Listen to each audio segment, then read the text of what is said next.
la personne qui a entre ses mains ce système, si c'est vraiment une super intelligence telle que je l'ai définie, va globalement contrôler le reste du cours de l'histoire humaine. Mais du coup, je pense qu'on peut passer direct aux risques les plus catastrophiques. Je dirais qu'il y en a deux. Le premier, c'est dérive totalitaire.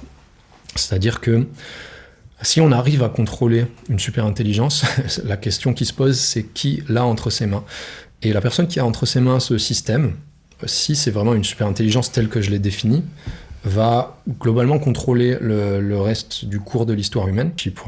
Si par exemple c'est Xi qui a ça entre ses mains, ça va lui donner l'opportunité de mettre en place une surveillance totale. Donc le totalitarisme, ça veut dire, quand on réfléchit à des régimes autoritaires, l'autoritarisme c'est la volonté de contrôler la population, d'avoir une figure ou un petit nombre de figures au sommet qui contrôlent tout. Le totalitarisme, c'est quand on a la possibilité technique de le faire. C'est là où on commence à avoir des bureaucraties, des moyens de communication qui sont suffisamment avancés pour que on puisse vraiment avoir un contrôle très précis des mouvements de toute sa population.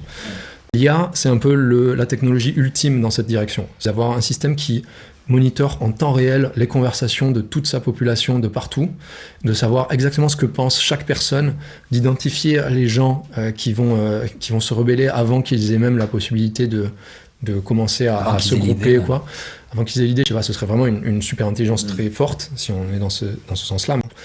Donc on pourrait avoir la mise en place de ce régime totalitaire et une assistance à la guerre. On est vraiment en train de se diriger vers ça à fond en ce moment. Et ce serait terrible. Ce serait potentiellement ce qu'on appelle un dystopian lock-in, c'est-à-dire on pourrait se retrouver dans une situation où on est dans une dystopie à peu près éternelle, dans le sens où on n'a plus